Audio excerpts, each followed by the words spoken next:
Welcome. Let's begin our session today by doing something a little different. We're going to use a film to explore the inner world of a Hollywood star. And, well, in the process, maybe we'll uncover something about our own. So let me ask you a question. Does it ever feel like there's a whole family living inside your mind? Now, I know that might sound a bit strange, but it's actually the key to a really powerful psychological model we're going to explore, using this fascinating film to see how it works. So instead of thinking of your mind as just one single thing, imagine it's more like an inner family. Some parts are loud, some are quiet, some are super protective, and others are carrying some really deep wounds. The whole goal isn't to get rid of any of them, but to understand them and bring them all into a kind of harmony. Let's see how this plays out on screen. Okay, so in this session, we're going to be using the film outcome as our mirror, basically watching a therapy session unfold right before our eyes. So let's meet our client for today. His name is Reef, a huge Hollywood star whose seemingly perfect life is just about to completely fall apart. Now, this video, it's so much more than just a threat to his career. In the language of therapy, this is what we would call a trigger. It's this external crisis that just blows the doors off a room he's kept locked inside himself for decades, forcing all these hidden parts of his internal family to just burst out into the open. All right, so now let's actually meet the different parts of Reef's inner family that this crisis has woken up. And as we do, I'd invite you to just gently notice if any of these parts feel at all familiar to you. First up, we have the managers. These are the parts of us that pretty much run the show day to day. They're our planners, our strategists, our inner perfectionists. And their whole job is to keep us safe and functioning by managing our image and making sure painful feelings don't surface. For Reef, this is that classic Hollywood mask, right? His image control manager keeps him looking polished and professional, maybe a little distant. At the same time, another manager, his inner critic, is working overtime, constantly whispering that he's not good enough, pushing him to build this perfect life to prove that his past doesn't define him. But what happens when the manager's careful plans fail? When a painful memory breaks through the defenses anyway. That's when the firefighters rush in. Their only job is to put out the emotional fire immediately, and they'll use any means necessary, even if it's destructive.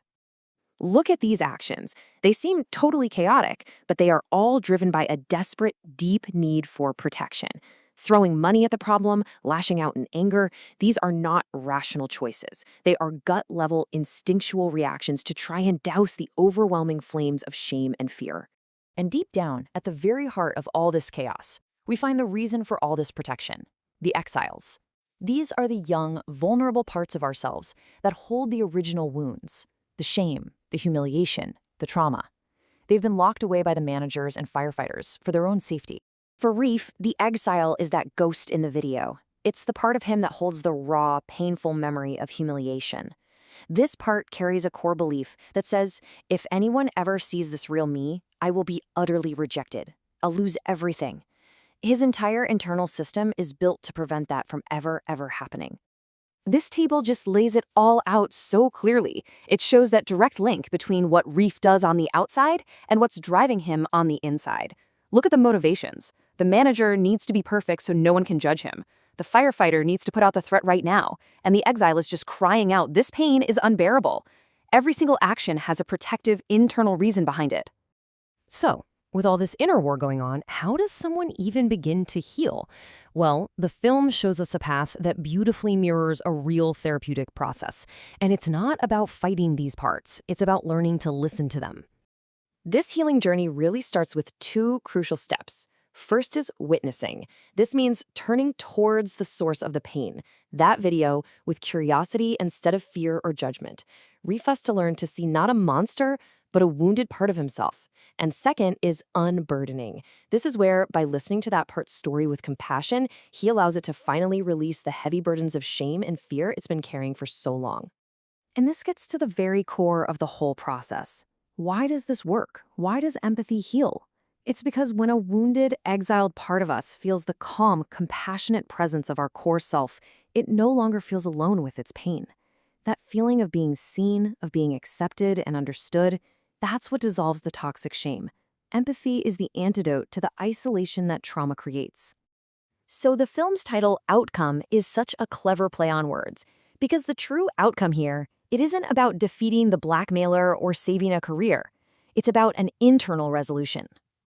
And this is the source of the film's dark humor. We, the audience, see the clumsy, desperate, almost funny external reactions. But what we are really watching is the chaotic internal battle of a system in total crisis.